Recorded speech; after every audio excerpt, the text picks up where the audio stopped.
In today's video, I focus on something we, who like to understand our current times, encounter, and we encounter certain types of governments that are truly absurd. These same governments seem to have forgotten the entire evolutionary context that shaped our thoughts and embraced a true regression in our free way of living.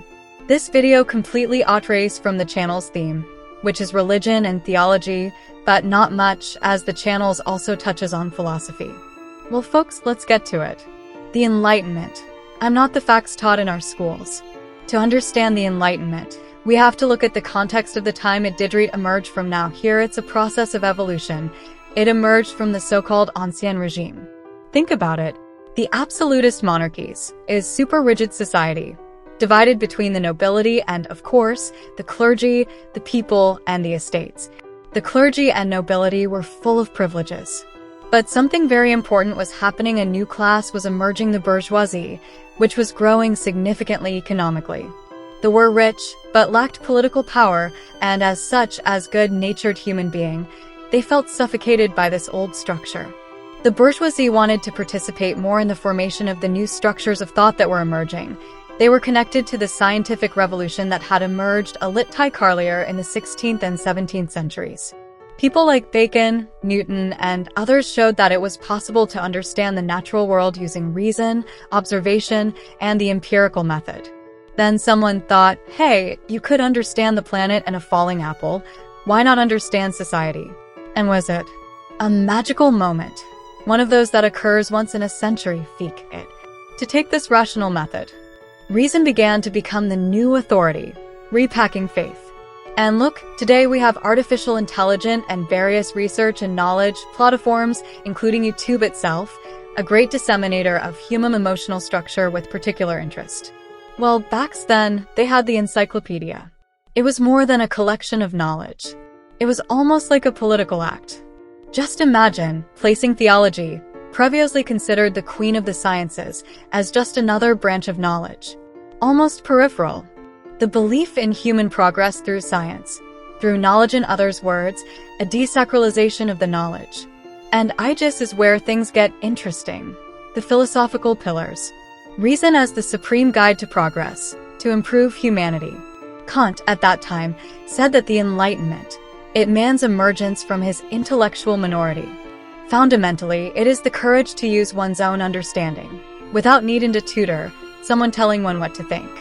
And along with I's trust in reason came the idea of natural rights. And Locke was very important in this. Life, liberty, and property. That idea that these weren't gifts from a king, but something everyone is born with.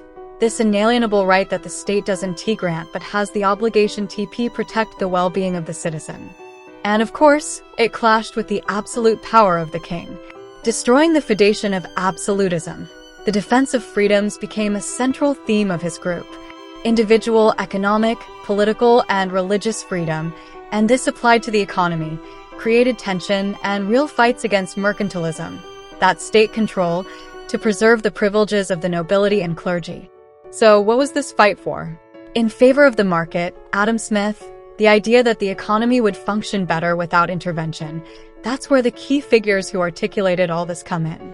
Montesquieu was fundamental and judicial. One power holding back the other, to avoid tyranny and despotism. And the Theron's Rousseau, who defended popular sovereignty, the general will of the people. He's an interesting case because he wasn't a critic of reason and private property. He was, in fact, critical. He believed that civilization and private property had corrupted the natural goodness of human beings. This is an interesting point to make within Enlightenment. And in this mix, we have Voltaire. And what was his deal? Oh, Voltaire was the master of satire, a tireless defender of freedom of expression and religious tolerance. He spared neither the catch nor the absolute state. He had a powerful phrase, I may not agree with what you say, but will defend it to the death your right to say it. These ideals were quite radical for the time. They spread through the press of the time, which was very crucial. Book and pamphlets, often read aloud in public squares for those who could of the universities, which were controlled by the church. There were salons organized by women, the saloniers. They became very important in this. They connected the people of the time. They were cultural articulators, bridging together thinkers, artists, editors, you even imagine, lots of wine of tobacco. Smoke, discussion until the wee hours of the morning. They also had cafes, like the famous Le Procope, which were centers of intellectual effervescence, a true cauldron of ideas. The Enlightenment movement left an immense legacy. The great revolutions at the end of the 18th century, such as the independence of the United States, directly used the ideas of separation of powers and natural RGHTS of man and of the citizen. This is pure enlightenment. Liberty and equality, but like everything in our history, there seems to be dark side. Beautiful, universal ideas. It's a shame that today we see vibrant, giant, rich, formidable countries regressing, due to what Rousseau asserted. Well, going back in history, these values are being put into practice, coexisting with the brutal practice of colonialism and slavery. This is a great paradox. The universality of these rights often stopped at skin color or geographic location. Freedom was not for everyone in practices. The Haitian Revolution is an example of this, enslaved people fighting for freedom, inspired by the same ideas, and being violently repressed by enlightened European powers. Well, folks, this clearly shows the hypocrisy of it's worth remembering that the Enlightenment also faced internal and external criticism. In Auger's words, the counter-Enlightenment, which placed greater value on tradition and religion. And Rousseau himself already criticized pure reason. It not a single block of thought, really. It was a diverse movement by internal tensiona. So, what we have in terms of reasoning is that the Enlightenment was a revolutionary force. It significantly changed what was understood at the time. It brought us democracy, human rights, science, our institutions, our current values. But we can't deny the blind spots, the contradictions that left deep scars. This coexistence with oppression and exclusion. More recent thinkers like Adorno and Horkheimer, both from the Frankfurt School, raised a very important question. Could it be that Enlightenment reason itself, when taken to the extreme, when it becomes just a calculation, just an instrument, without ethics, without thinking about consequences, can it not become a new myth, a new form of domination? Reason becoming irrational, a purely pragmatic reason that can justify exclusions. Well then, people, reflect, would ID better, evolution or revolution? My personal opinion is that evolution is always better, and now answer was Illuminism an evolutionary process? Or was it just another revolution? The Enlightenment, a philosophical, political and social movement that flourished in Europe in the 18th century, represented a fundamental turning point in Western history. Known as the Age of Enlightenment. It emerged amidst the profound crises of the Ancien Regime, fueled by the discontent of the rising bourgeoisie and the intellectual legacy of the scientific revolution. The primacy of reason over faith and dogma became the movement's central tenet, generating a new belief in human progress and the perfectibility of society. The most prominent school of the Enlightenment was the Encyclopedists, who, under the leadership of Denis Diderot and Jean-Le d'Alembert, consolidated and disseminated scientific knowledge and liberal ideas. Thinkers such as John Locke, Montesquieu, Jean-Jacques Rousseau, and Voltaire shaped political and social thought, proposing concepts such as natural rights, separation of powers, and freedom of expression, which would become the foundation of modern democracies.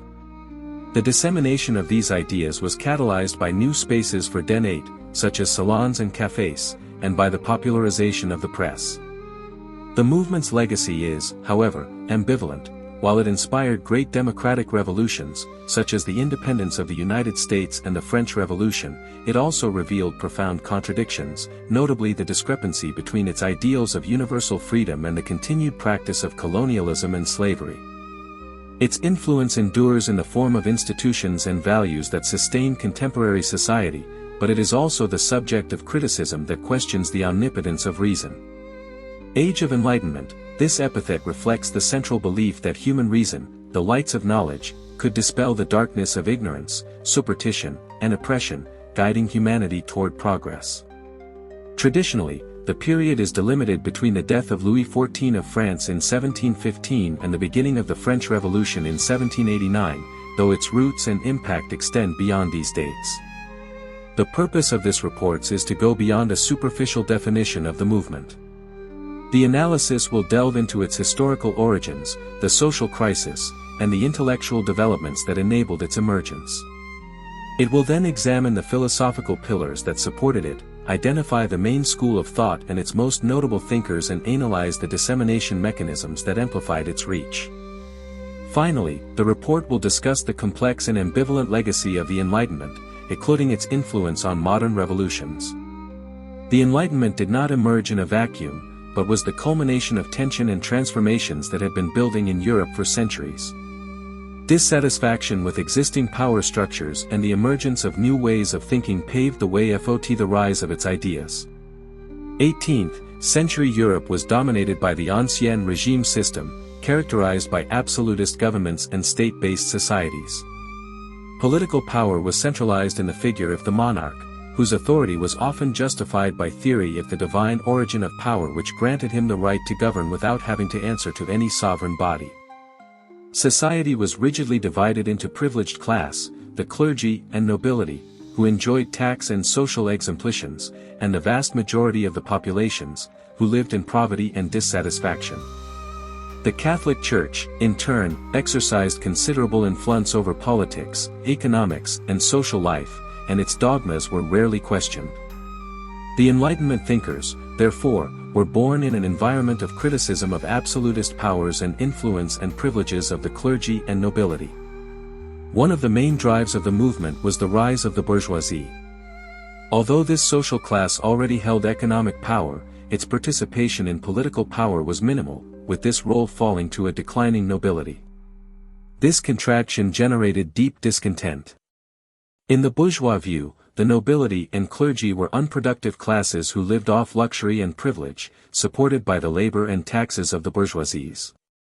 The Enlightenment provided this class with the intellectual tools to challenge and criticize this social order, attacking privilege and intolerance.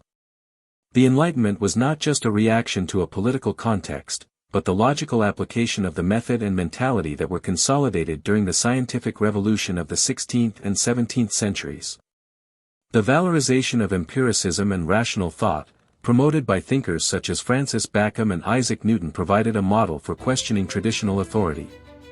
Science's success in explaining the natural world led to a gradual replacement of religious authority by scientific authority. Ancient disciplines such as alchemy and astrology lost their scientific credibility, and the advancement of science was directly linked to the overthrow of traditional authority. The methodology of reason and evidence, which had proven heliocentrism and dismantled Aristotelian natural philosophy, could be extended to analyze and critique social and political structures. Thus, belief in reason became a preponderant force in social life, detaching human action from a supposed divine will and paving the way for development of fields such as economics and politics as fields of study capable of being understood by natural laws. Encyclopedia, a seminal work of the movement, exemplifies this transition by portraying theology as a peripheral branch in the tree of knowledge, alongside Black, signaling the desacralization of knowledge. This new paradigm founded the belief in the progress of humanity through scientific knowledge, an ideal that would become an indelible mark of modernity. The primacy of reason and progress. The Enlightenment was based on a set of ideas that formed a coherent structures of thought and aimed to transformation society. The valorization of reason was the most important item for Enlightenment thought. The Enlightenment thinkers believed that reason, as opposed to faith and superstition, was the only guide capable of leading humanity on the path of progress. The philosopher Immanuel Kant, in his famous essay, defined the Enlightenment as man's emergence from his intellectual minority. Minority, for Kant, was a condition of dependence on others to think, and enlightenment was the act of having the courage to use one's own understanding. The valorization of reason was not just a method, but a secular belief in the progress and perfectibility of human beings and society. By rejecting fatality and divine determinism as the only guides, the Enlightenment thinkers placed human beings at the center of the universe, anthropocentrism, making them responsible for all their cultural, philosophical, and social. He was also capable of improving himself, transforming the world around. This perspective elevated the pursuit of knowledge to an ethical, moral imperative. Enlightenment philosophers argued that men possessed natural and inalienable rights, such as freedom, which the state had a duty to protect. The concept that these rights were inherent in human nature itself, and not a concession from the monarch, subverted the logic of absolutism. The defense of individual, economics, political, and religious freedom was a central theme throughout the movement, aiming for a new society based on equality before the law and freedom. Criticism of the status quo and the ideal of a new society. At its core, the Enlightenment was an oppositional movement. It questioned the absolutist powers and privileges of the nobility, arguing that power should not be concentrated in a single person. He was also strongly anti-clerical, rejecting theological thought, criticizing the influence of the Catholic Church, religious intolerance, and fanaticism. In the economic field, the movement opposed mercantilism as a set of state-controlled practices over economy. Enlightenment thinkers, such as Adam Smith, desired greater economic freedom and argued that the market should be regulated through free trade and free enterprise. The ideal of a new society proposed by these thinkers was radically different from that of the Ancien regime, with principles of national sovereignty, equality, and freedom serving as the foundation of a new social contract. The intellectual herald of the Enlightenment. The Encyclopedist, the most prominent and representative school of the French Enlightenment, was the group of collaboration who worked on the Encyclopedia, led by Denis Diderot and Jean-Laurent d'Alembert. The work, containing more than 70,000 articles and entiries, was conceived as an inventory of all human knowledge of the time, covering philosophy, science, mathematics, history, and arts. More than a mere compilation, the Encyclopedia was a seminal work in the dissemination of Enlightenment ideas. Its character as a book made scientific, artistic, and philosophical knowledge available to the general public for the first time. However, its importance goes beyond mere popularization. The work functioned as an ideological war machine, challenging Catholic Church dogmas and encouraging free thought. Its alphabetical organization dismantled the traditional hierarchy of knowledge, in which theology occupied the apex. By presenting scientific, technical, and philosophical ideas side by side, it implicitly placed reason and experience at the center of the pursuit of knowledge, marginalizing faith and signaling the desacralization of knowledge. The theoretical foundations of liberal revolutions were established by thinkers who applied reason to social and political, the architects of political and social thought. John Locke 1623–1704. Considered precursor of the Enlightenment, Locke founded the theory of natural rights and the social contract. For him, man was naturally good and, although he lived in a natural state, he needed a government to ensure peace and security. Thus men would agree to form a society organized through a social contract, where the government would have the obligation to protect human rights such as life, liberty, and property. Montesquieu, 1689–1755. In his work The Spirit of the Law, Montesquieu developed the theory of separation of powers, which would become a pillar of modern democracies. He argued that political power should not be concentrated in a single person, but rather divided into three branches: legislative, responsible for drafting laws; executive, the government; and judicial, the courts. His theory aimed to curb royal despotism, ensuring that power curbed power itself. Jean-Jacques Rousseau, 1712–1778.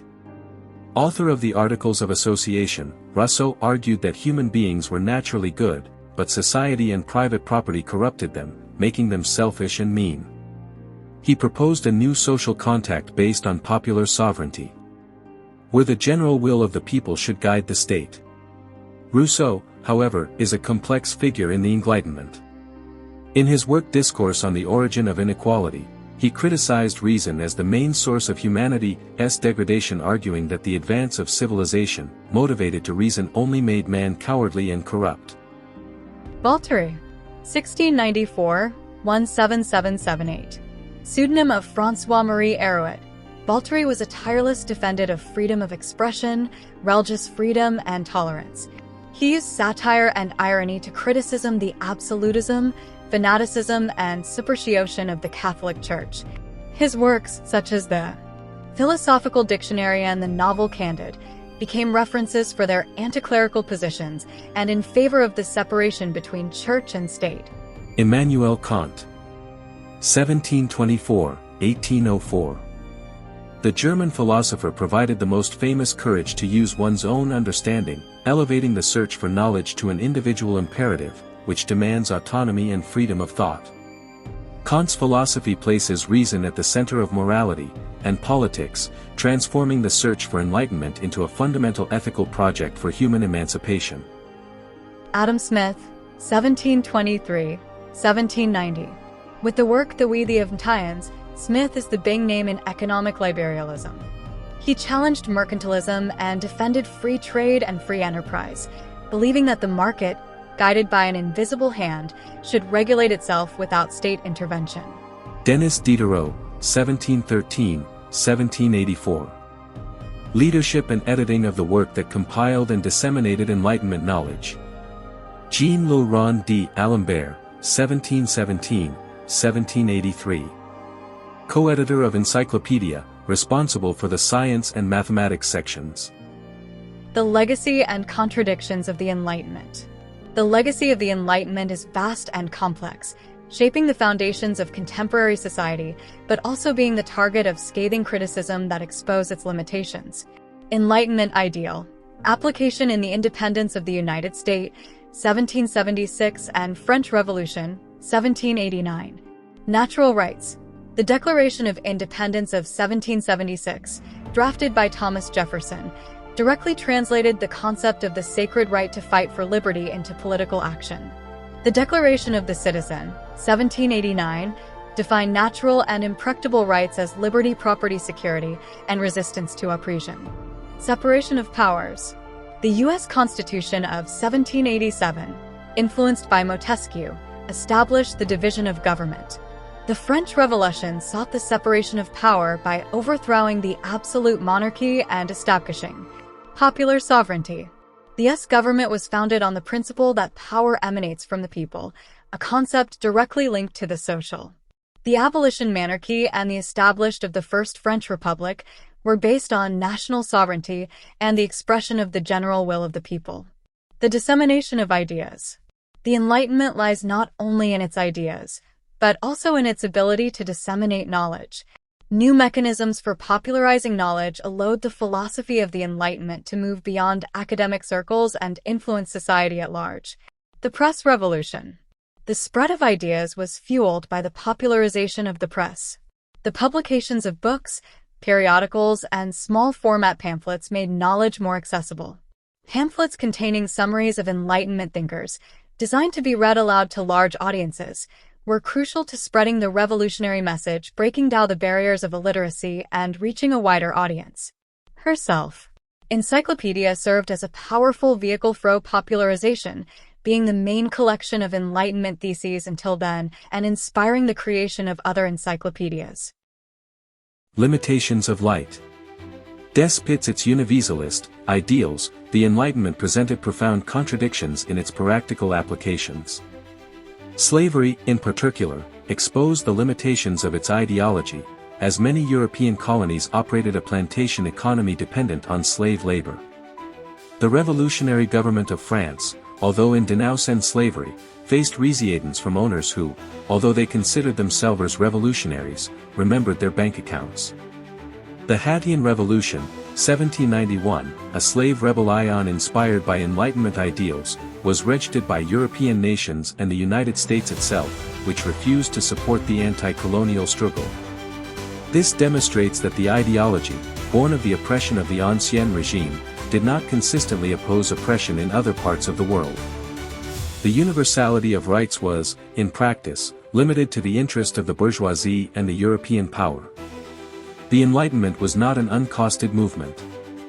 The Counter-Enlightenment, a philosophical trend that began in the 17th century, opposed the primacy of reason and defended conservative, religious, hierarchical and authoritarian ideas. Jean-Jacques Rousseau himself, although one of the movement's leading thinkers, provided an internal critique, arguing that reason was the origin of humanity's degradation. This ambivalence in his thought demonstrates that the Enlightenment itself was a field of internal debate rather than a monolithic doctrine. Rousseau's thought was used as inspirations by both radical Jacobins and counter-Enlightenment thinkers, demonstrating the complexity of his legacy. The legacy of the Enlightenment is undeniable and permeates the institutions and values of contemporary society. The principles of democracy, human rights, separation of church and state and economic liberalism are direct heirs of the movement. However, modern criticism points to the ambivalence of his legacy. Enlightenment reason, in seeking to disenchant the world and explain everything, can become a new myth. By becoming purely pragmatic knowledge, reason loses its overcoming character and, as philosopher Theodore Adorno argued, ACN lead to the devaluation of critical thinking and a self-destructive affinity with racist paranoia, in a surprisingly timely critique. The Enlightenment, therefore, is not only the basis of our society, but an object of constant re-evaluation.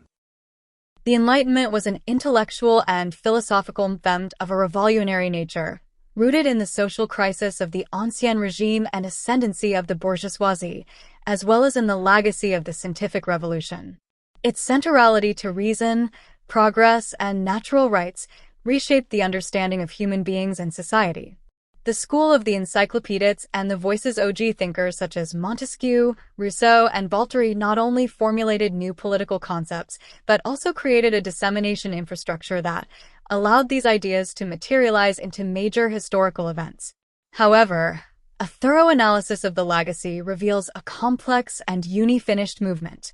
While Enlightenment principles were the foundation of documents and governing structures that guaranteed individual freedom and democracy, they also coexisted with slavery and colonialism, exposing the discrepancy between universalist theory and self-interested practice. The Enlightenment, therefore, is an ongoing project.